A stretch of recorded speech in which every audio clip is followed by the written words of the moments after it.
एका प्रसिद्ध मंदिरातून चोरांनी देवाची मूर्ती चोरली, पण त्यानंतर त्या मूर्तीने चोरांबरोबर जे केलं ते पाहून संपूर्ण महाराष्ट्र हादरला।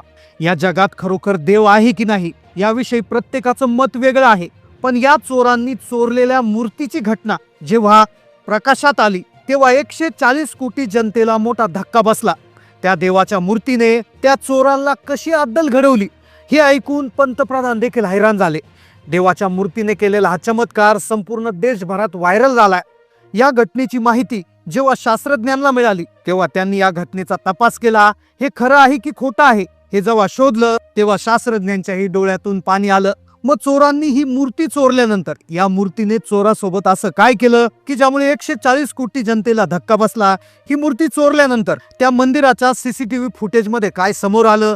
खरंच हा देवाचा चमत्कार आहे का? शास्त्रज्ञ काय म्हणाले? चला जाणून घेऊया या घटनेचा संपूर्ण सविस्तर रिपोर्ट।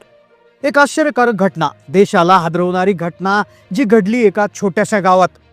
एक मोठं प्रसिद्ध मंदिर होतं, त्या मंदिरातली मूर्ती चोरांनी चोरली, पण त्या मूर्तीने त्या चोरांबरोबर असा चमत्कार घडवला की जो ऐकून देशभरातले शास्त्रज्ञ हैराण झाले। ही घटना आहे भगवान श्रीराम, माता सीता आणि भगवान लक्ष्मण यांच्या मूर्तीची। याच मूर्तीने चोरांना धडा शिकवला। देव आहे की नाही या गोष्टीवर तुमच्या मनात शंका असेल तर ही घटना नक्की ऐका, कारण की तुम्हाला विचार करायला भाग पाडेल। अशा रहस्यमय घटनेचा आपण खुलासा करणार आहोत। एका छोट्याशा गावात एक प्राचीन मोठं मंदिर होतं। हे मंदिर साधारणपणे 300 वर्ष जुनं आहे। या मंदिरात भगवान श्रीराम, माता सीता, लक्ष्मण आणि हनुमानजी यांच्या मूर्ती विराजमान आहेत। हे मंदिर भगवान शिव आणि श्रीराम यांच्या नावानं ओळखलं जात असायचं। दूरवरून भक्त या मंदिरात दर्शनासाठी यायचे। नवसाला पावणारे मंदिर म्हणून पूर्ण महाराष्ट्रात याची ख्याती होती। मंदिराच्या मूर्तीवर सोन्याचे दागिने होते जे एका भक्तानं भेट म्हणून दिले होते। दागिने वजनाने खूप जड आहेत जे एका प्रसिद्ध सोनाराने मूर्तीवर बसवले होते। ते अशा पद्धतीने बसवले गेले होते की जे कुणीच काढू शकत नाही, त्याची चोरी कुणीच करू शकत नाही। पण एके रात्री जेव्हा गाव शांत झोपला होता तेव्हा काही चोरांनी या मंदिरावर डोळा ठेवला। देवाच्या या मूर्त्यांवर वजनदार दागिने, अत्यंत आकर्षक, किमती, मौल्यवान असा खजिना आहे म्हणून पूर्ण राज्यात चर्चा होती। मग चोरांनी ठरवलं की एके दिवशी हे दागिने आपण चोरून नेऊ आणि विकू। चोरांनी प्लॅनिंग सुरू केलं। मंदिर उघडण्याची वेळ काय असते, मंदिर बंद होण्याची वेळ काय असते, मंदिरात कोण येतं, कोण जातं, कुणाला आतमध्ये परमिशन असते, पुजारी कोण आहे, पुजारी कुठून येतो, पुजारी मंदिरात किती वाजता जातो, किती वाजता बाहेर येतो, सगळं संपूर्ण प्लॅनिंग केलं होतं। कारण की दागिने खूप जास्त आणि खूप जड, त्यामुळे त्यांच्या किमती खूप होत्या। एके दिवशी रात्रीच्या गडद अंधारात 2 चोर मंदिरात घुसण्याच्या तयारीत होते। त्यांच्या मनात एक विचार होता की मूर्तीवरील सोन्याचे दागिने चोरी करायचे आणि बाजारात विकून श्रीमंत व्हायचं। त्या मंदिराला खूप मोठं कुलूप होतं। ते कुलूप हे अत्यंत प्राचीन काळातलं मजबूत कुलूप होतं। त्यांनी आता याची माहिती काढलेली होती। त्यांनी प्लॅनिंग जवळपास 15 दिवस आधीच केली होती। किती वाजता मंदिरापाशी यायचं, कसं कुलूप तोडायचं, कुलूप तोडल्यानंतर कुणी आत जाऊन ते दागिने काढायचे, ते दागिने काढून ते कुठे ठेवायचे आणि त्यानंतर कुठे पळून जायचं, सगळा प्लॅन जसा आहे तसाच होता। पण ते जेव्हा मंदिरापाशी आले त्यांचा प्लॅन एकदम रेडी होता, पण मंदिरापाशी येताच त्यांच्या मनात थोडीशी चलबिचल झाली। कारण की मंदिराचं जे कुलूप होतं ते प्राचीन काळातलं मजबूत कुलूप होतं। आता ते कुलूप इतकं मजबूत होतं ते जर कापायला गेलं तरी कापता येत नाही, तोडायला गेलं तर तुटत नाही, अशी त्याची ख्याती होती। आता हे कुलूप कसं तोडायचं याविषयीची माहिती त्यांनी आधीच घेतली होती, पण अखेर त्या चोरांना तिथे शंका येऊ लागली। मग सगळ्यात मोठा अडथळा त्यांना होता हा कुलपाचा। मग कुलूप तर तुटणार नाही, दरवाजा त्यापेक्षा भक्कम होता, म्हणून त्यांनी चाव्या बनवणाऱ्याला हाताशी धरलं होतं। त्यांनी अशी आयडिया लावली होती की कुलूप तोडायचं नाही पण डुप्लिकेट चावी बनवायची। त्यांनी काय केलं होतं, पुजाऱ्याकडून चाव्या मिळवल्या होत्या आणि ती चावी एका चावी बनवणाऱ्याला 5 पट पैसे देऊन सांगितलं होतं की या कुलपाची चावी बनवून दे। त्या कुलूप चावी बनवणाऱ्याने देखील ती चावी बनवून दिली आणि ती चावी घेऊन चोर त्या रात्री मंदिराच्या कुलपासमोर उभे होते। गावामध्ये भयान शांतता। त्यांनी ती चावी कुलपात घातली, कुलूप उघडलं। आता कुलूप उघडल्यावर त्यांना वाटलं की मंदिरात कुणी नसेल, फक्त मूर्ती आणि अंधार असेल, पण दिसलं काहीतरी वेगळंच। एक विचित्र गोष्ट त्या मंदिरात दिसली। मंदिरात कुठे दिवा सुरू नव्हता, कुठल्याही प्रकारचा प्रकाश नव्हता, लाईट गेलेलीच होती. ज्या दिवशी लाईट जात असते असाच दिवस त्यांनी निवडला होता. कुठलाही बल्ब नव्हता, पण मंदिरातून एक प्रकाश त्या मूर्तीतून बाहेर पडत होता.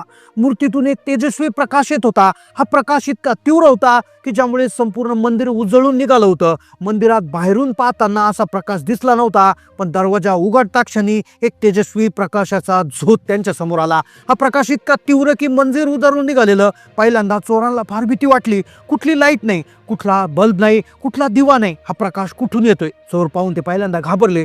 चोरांना वाटलं देवाने काही चमत्कार केलाय की काय. एक चोर तर बाहेर पळायला निघाला, पण दुसऱ्या चोराने त्याला धीर दिला. त्याने हिंमत दिली. तो म्हटला, काहीच नाही, आपण जे काम करायला आलो ते करूया. ही शेवटची संधी आहे आणि यानंतर पुन्हा संधी मिळणार नाही. एका चोराने दुसऱ्या चोराला दामात घेतलं, पण त्याला माहिती नव्हतं की या मूर्तीचे दागिने चोरल्यानंतर हे दागिने जेव्हा ते घरी घेऊन जाणार होते तेव्हा त्यांच्यासोबत असा चमत्कार होणार होता की ज्यामुळे संपूर्ण देशाला हादरा बसणार होता. अखेर त्यांनी हिंमत करून ही दागिने काढायला सुरुवात केली. त्यांनी देवाच्या अंगावरचे, गळ्यातले, कमरेभोवतीचे सर्व दागिने ओढायला सुरुवात केली. त्यांना वाटलं आपोआप गळ्यातून निघून येतील, पण आता गळ्यातले काही हार होते, हातातले काही कडे होते, पायामधली विशिष्ट आभूषणं होती. त्यांनी ते काढण्याचा प्रयत्न केला. सगळ्यात आधी त्यांनी गळ्यातला दागिना काढला, पण तो काय काढता येत नसायचा. तो सोनार होता. त्याने ते दागिने इतक्या चतुराईनं बसवले होते की ते अजिबात हालतच नव्हते. त्यांनी अशा विशिष्ट प्रकारे त्याची फिटिंग केली होती की ते निघतच नव्हते. आता चोरांच्या लक्षात आलं की भरपूर वेळ झाला आहे. आता जर आपण इथून दागिने लवकरात लवकर काढले नाहीत तर कोणतरी येईल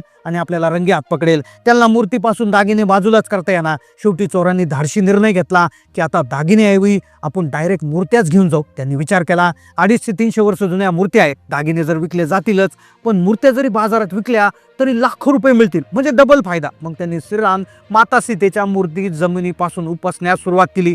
आता त्या मूर्त्याही निघत नव्हत्या, पण काही वेळात त्यांना यश आले. हलून हलून त्यांनी मूर्त्या काढल्या. मग आता 3ही मूर्त्या त्यांनी जेव्हा काढल्या त्यानंतर हनुमानजीची देखील तिथे मूर्ती होती. आता हनुमानजींची मूर्ती हलवण्याचा प्रयत्न केला. श्रीराम, सीता माता आणि लक्ष्मणांची मूर्ती त्यांनी काढून घेतली होती. राहिली होती हनुमानजींची मूर्ती. हनुमानजींची मूर्ती हलवण्याचा प्रयत्न केला, पण ती इतकी जड होती की ती हल्लीच नाही. आता त्यांच्या लक्षात आलं होतं आता फार उशीर झालाय. त्यामुळे आता 3ही मूर्त्या घेऊन त्यांनी पळ काढला. मंदिर तसंच उघडं ठेवून ते गायब झाले. आता सकाळी नेहमीच वेळाले पुजारी आले. पुजारी आल्यानंतर त्यांनी पाहिलं मूर्ती तिथे नव्हती. मूर्ती नसल्याचं पाहून पुजारी हादरला. तो घाबरला. त्यांनी गावात आरडाओरडा सुरू केला. मूर्त्या चोरीला गेल्या. संपूर्ण गावकरी एकत्र झाले. सगळीकडे चिंता पसरली. लोक म्हणले गावावर संकट येईल. पुजारी हनुमानजीच्या मूर्तीसमोर बसले आणि म्हणाले, हनुमानजी तुमच्या स्वामींना परत आणा. त्यांनी बघितलं की श्रीराम, सीता माता आणि लक्ष्मणांच्या मूर्त्या तिथे नव्हत्या, फक्त हनुमानजींची मूर्ती होती. त्यामुळे पुजारी आणि गावकरी हनुमानजींसमोर नतमस्तक झाले. त्यांनी प्रार्थना सुरू केली, विनंत्या सुरू केल्या. ते म्हणाले, हनुमानजी तुमच्या स्वामींना परत आणा, नाहीतर आम्ही अन्नत्याग करू. जोपर्यंत मूर्ती येणार नाही तोपर्यंत आम्ही गन्न ग्रहण करणार नाही. पुजारी म्हणाले, मी माझा प्राण सोडेल जर आज मूर्ती मागे जर आली नाही. तर पुजारी आणि त्याच्या कुटुंबाने सांगितल्याप्रमाणे अन्न पाणी त्यागलं. मंदिरातच ठिय्या मांडला. गावकऱ्यांनी पोलिसात तक्रार केली. पोलिसांवर पुढाऱ्यांनी दबाव आणला. सरकारला देखील दबाव आला. मूर्त्या लवकरात लवकर परत आणाव्या लागतील. चोरांनी मूर्त्या कुठे नेल्या होत्या, काय केलं होतं, ही घटना आता पुढे उलगडायला सुरुवात झाली होती. चोरांनी मूर्त्या नेऊन आपल्या घरातच लपवल्या होत्या. चोर हे लांब राहणारे होते. रात्री जेवण करून ते झोपण्याच्या तयारीत होते, पण अचानक एका चोराला झोपेत भयंकर स्वप्न पडलं.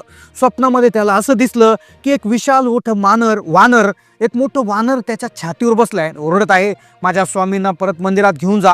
तो घाबरून जागा झाला. दुसऱ्या चोराला सांगू लागला.